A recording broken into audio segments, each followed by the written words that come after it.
en AM540 y en Trelew Noticias en la 96.9. Y vamos a hablar acerca de recursos prácticos para prevenir el envejecimiento innecesario, nada más y nada menos. Vamos a tener la grata posibilidad de saludarlo y dialogar con Roberto Liakowski, que se va a estar presentando en la ciudad de Trelew. Es kinesiólogo, él residió en la UBA, y lo saludamos en este momento. Roberto, buenas tardes. Diego te saluda, bienvenido, gracias. Diego, ¿cómo te va? Mucho gusto. Igualmente, igualmente, Roberto. Bueno, ¿ya por la zona? No, todavía estoy acá en Buenos Aires, viajo el viernes. El viernes, bueno, llega, y Sí. por primera vez en Chubut, Eh, Estuve alguna vez hace muchos años, pero de paso. pero de paso. Bueno, Sí. ojalá que aprovechando de la estadía por la zona. Bueno, Roberto, queríamos conocer, porque vas a presentar tu libro en la ciudad de Trelew, en la Asociación San David. Esto va a ser el próximo sábado 20 de mayo, ¿no?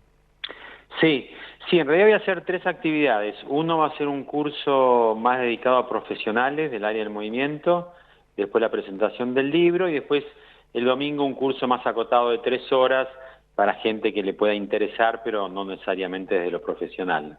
Ujú. Y esta presentación de tu libro, entonces, en la Asociación San David, el sábado desde las 6 de la tarde. Bueno, pero a ver, hablemos un poco porque la verdad llama la atención esto de recursos prácticos para prevenir el envejecimiento innecesario. Sí. Contanos, a Mira, ver. yo hice un posgrado en la UBA en gerontología y ahí empecé a escribir el libro y mis docentes me decían, es un título muy grande. Pero bueno, se supone que cuando ya tenés edad de escribir un libro también tenés edad para decidir ciertas cosas. Entonces, para mí el libro, el título es una declaración de principios y que necesitaba cada palabra. ¿Por qué? Recursos prácticos, porque uno hablando de la postura, del bienestar en un café no cambia nada. Es decir, tiene que ser una práctica. Recursos prácticos para prevenir, que es una gran palabra que las ciencias de la salud no le dan el lugar que tiene, la prevención, y envejecimiento innecesario. Eso me encanta la idea, porque hay un envejecimiento que es inevitable, ¿no? Sí. Eh, por ahí los acercamientos New Age o más fantasiosos lo pueden negar, pero el deterioro existe, el desgaste existe. Eh, lo que pasa es que hay un deterioro, un envejecimiento innecesario. Eso quiere decir que una persona tenga 60, 70, 80, 90, 100 años, siempre puede mejorar algo. Y, como decía Darwin, la función hacia el órgano. Si una persona mayor respira mal, entonces levanta el centro de gravedad. Como levanta el centro de gravedad, tiene miedo de caerse. Como tiene miedo de caerse, se rigidiza. Como se rigidiza, bloquea las articulaciones. Entonces hay todo un acercamiento al envejecimiento que es tratando de potenciar lo que se tiene y que ahora no te puedo ejemplificar nada con la magia de la radio, pero por ahí se pueden imaginar una persona que se mueve en bloque, no tan común en la gente mayor, como una estatua. Bueno, puede ir reconociendo desde la conciencia, desde la percepción, desde la sensación del cuerpo, que en realidad no es que eso está bloqueado con engrudo. Lo que pasa es que lo dejó de usar hace 30 años, 40. Claro, sí. Entonces, por eso me gusta la idea del envejecimiento, del deterioro que es evitable. Ahora, ¿cómo está visto socialmente la palabra envejecimiento? Qué buena pregunta. Eh, bueno, digamos, siempre cualquier área de la vida va a tener su contexto corporal, ¿no? Y las palabras también están incluidas. Envejecimiento es una palabra en general neutra, eh, que depende en qué contexto se la use. Entonces, la idea es desterrar algo que está en boga en los últimos años, por suerte, que se llama el viejismo. El Ujú. viejismo viene de un psiquiatra norteamericano que acuñó la palabra ageism, que en realidad es discriminación a la gente mayor. Y la gente mayor está o explícitamente o casi siempre sutilmente menospreciada, atacada y discriminada también. Si vos simplemente, cuando termines el programa, ponés la televisión sin volumen, vas a ver que el 90% de las publicidades están dirigidas a gente joven. En general se relaciona a los viejos con la incapacidad de aprender, con recrear hasta que llega el fin de la vida, con una parte de la vida donde hay muchos más contras que pros. Y en realidad, como vos decís, hay algo muy cultural atrás y, bueno, mucho que aprender de cómo una persona mayor es una persona mayor, no es un abuelito, no es quédate un costado, no es una persona que hay que bajarle la autoestima. Por Y en ejemplo, con este la gente. sentido, la gente te pregunta, por ejemplo, ¿a partir de qué edad uno puede sentirse mayor o más viejo? Y también es una muy Porque, buena porque a ver, pregunta. discúlpame, viste que Sí, a veces inclusive el otro te lo hace saber desde la exclusión de, por ejemplo, hacer actividades deportivas, desde la exclusión de invitarte a tal lado porque imagina que ya estás grande para eso. Y ahora por suerte aparecieron actividades deportivas, no sé, como por ejemplo en Newcomb, donde bueno, la gente se invita y participa y demuestra, se demuestra, me parece que es el hecho también ese, ¿no? Demostrarse que uno todavía puede hacer algo. sí, yo creo que hay muchos matices ahí en tu pregunta. Uno es cuáles son los niveles de exigencia, cuáles son las posibilidades de sentir los límites de la edad, pero que el límite de la edad es una parte de la vida, no es Ujú. una negatividad. Sí, Y cuando una persona se empieza a sentir mayor, también es subjetivo, si bien convengamos que hay de los 40 años en adelante ya un comienzo de desgaste, 45, 50, pero hay un capítulo en el libro ahí que yo desarrollo que me parece que es muy interesante y que por eso es tan importante la educación para la inclusión de la gente mayor, y es que según las fantasías y los fantasmas que tengamos de nuestra vejez cuando somos jóvenes, así la vamos a pasar. Es decir, las claro. famosas las profecías autocumplidas.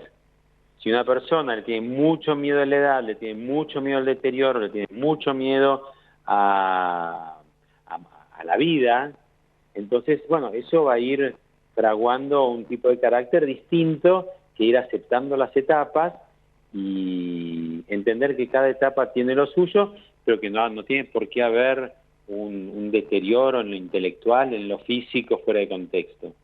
Entonces, creo que es un gran aprendizaje en la vida, cómo poder convivir en la medida que los años van pasando con nuestro ser, con nuestra persona, sin que eso implique una disminución de todas las funciones.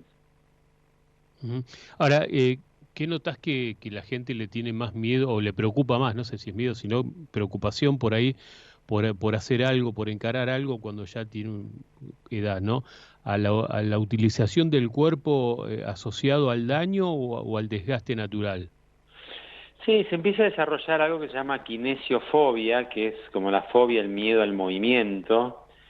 Eh, y lo que es muy, muy importante es trabajar con los límites que existen, pero que el límite no implica disminución.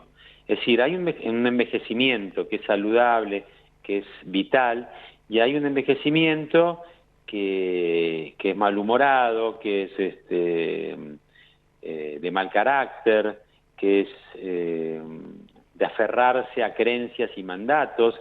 Esto también es un capítulo muy importante. La salud no es solo física, entonces también hay algo del envejecimiento cuando una persona tiene patrones muy, muy fijos. Esto es así, en mi época era así, etcétera, etcétera. Y yo creo que gran parte de lo que nos invitan todos estos temas, como es la cuestión de género, que yo en el libro digo, para mí es tan importante como la cuestión de la edad, de ir derribando mitos y bueno, la salud mental también tiene que ver con la capacidad de repensar las cosas, de que las cosas nos interpelen y no nosotros querer darle fanatismo a nuestros pensamientos. Ujú. Ahora, ¿trabajás únicamente con adultos mayores o quiénes son, quién es el público o los pacientes o las personas que se acercan para consultarte? Mira, yo escribí este libro de adultos mayores porque me interesa particularmente el tema, porque me revela, de alguna manera, pues es la palabra que siento, que se viva una calidad de vida desde lo corporal, desde lo físico, mucho menor de la que se podría vivir. Es decir, los recursos, gran parte de los recursos del bienestar están en nosotros. Y eso uno lo puede ir auto transformando. Yo trabajo, digamos, con todos los públicos, lo de tercera edad me interesó particularmente, pero el principio es el mismo. En Feldenkrais se dice la importancia del aprender a aprender. Bueno, posiblemente un bailarín de 18 años tiene otras posibilidades físicas que una persona de 80, pero ambas partes con lo que tienen seguramente el potencial de aprendizaje aún despierto. Es decir, para una persona mayor que se da cuenta que puede mejorar actitudes, que puede repensar cosas, eso es lo que hace sentir la vitalidad. Una vez un maestro dijo, hay mucha gente que quiere vivir 100 años, pero no sabe qué hacer el domingo. Entonces yo creo que hay que proveernos el domingo y el resto de la semana de contextos, tanto externos como internos, de aprendizaje, de llevar a la práctica esto que se llama el aprender a aprender. Ahora, ¿notás una mejoría en la población en general, de acuerdo a tu perspectiva, en cuanto a la actividad que se desarrolla para las personas mayores comparado con con 10 años atrás, a esta época? ¿Hay un mayor interés en conocer esto y darse cuenta que realmente sirve para estar mejor? Sí, hay mayor interés por suerte y pareciera que estoy promocionando los cursos, pero no es así. Hay mejorías emocionantes. Es decir, vos pensás una persona, suponte, yo lo que hice fue investigar 7, 8 ejes de conductas que empiezan a pasar en la edad más adulta y cómo darles un potencial. Entonces, por ejemplo, uno es la respiración. La gente mayor en general respira cortado, digamos, con respiraciones cortas y torácicas, es decir, respiraciones altas. Con esa respiración, la persona físicamente, esto es física pura, se oxigena menos. Como se oxigena menos, está menos lúcida. Entonces, una persona puede cambiar de un momento para el otro su forma de respirar, que es su forma de oxigenarse y su forma de tener una biología más saludable. Uh-huh. La gente mayor, por ejemplo, tiende a tener el eje hacia adelante, ¿viste? La típica joroba, la cabeza hacia adelante. Eso aumenta el riesgo de las caídas. Entonces, si la persona puede caminar después de hacer un proceso de aprendizaje, no es que es una fórmula matemática, con el eje más alineado, tiene menos posibilidades de caerse. Otro, la gente mayor se mueve más como estatua, en bloque. Cuando la gente mayor puede sentir, registrar, percibir que se puede mover en forma más diferenciada, la cabeza, el torso, los brazos, cobran una plasticidad que, repito, es emocionante, porque vos decís, una persona que llegó tiesa, rígida, bloqueada, se va de la clase, y no porque hizo un milagro físico, porque no es que el músculo cambia de un momento a otro, lo que cambia es la organización del sistema nervioso, que obviamente es el que controla el movimiento.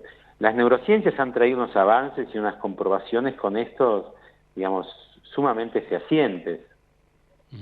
Ahora, ¿puede generar estrés la tensión corporal e imposibilitar entonces poder hacer actividades? Desde ya, yo no la separaría, digamos, el estrés y la tensión corporal es imposible que vayan por separado. Uh-huh. Entonces la idea es cómo mitigar el estrés. Yo en la pandemia armé un curso por Zoom que era recursos prácticos también para mitigar el estrés cotidiano.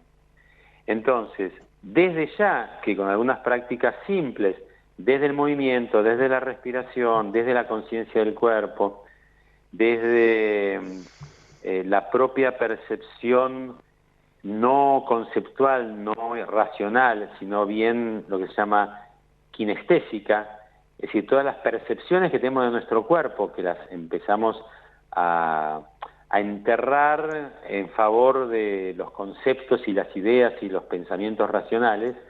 Se trata un poco de recuperar la corporalidad, la interocepción. Y si después tenés ganas, ahora sería muy largo explicarlo, hay un gran científico, Stephen Porges, que desarrolló lo que se llama la teoría polivagal, y es un científico, digamos, sumamente reconocido. Y lo que se ha comprobado es que las personas, para estar bien, necesitamos cantar, bailar, hacer yoga, respirar y vincularnos socialmente. Entonces yo no digo que sea una panacea ni de un día para el otro, pero definitivamente tenemos una capacidad de autorregularnos, de autotransformarnos, de encontrar opciones nuevas, y desde la práctica, ¿no? Por eso digo, si esto fuese una charla de café, uno termina el café y dice, bueno, ¿y ahora qué hago? No, todo esto es netamente práctico, vivencial, así que seguramente en la presentación del libro, si bien es un contexto más formal, algo de movimiento haremos para que la gente se pueda llevar no solo el libro, sino algunas ideas y recursos que de hecho están desarrollados en el libro. Bueno, Roberto, te agradezco muchísimo, ha sido un gusto poder charlar, ¿eh? Igualmente, ahí estoy ansioso por ir a conocer Trelew. Bueno, el sábado entonces te estaremos encontrando seguramente ahí en los altos del Salón San David. Muchas gracias, Roberto, un abrazo. Un abrazo, Diego, gracias a vos. Hasta luego. Chao. Bueno, el doctor kinesiólogo Roberto Liakowski, que va a estar presentando su libro Recursos prácticos para prevenir el envejecimiento innecesario. Esto va a ser, repito, sábado 20 de mayo, 6 de la tarde. La presentación del libro será en la Asociación San David. Muy bien, tenemos que ir a una pausa ahora. Son las 5.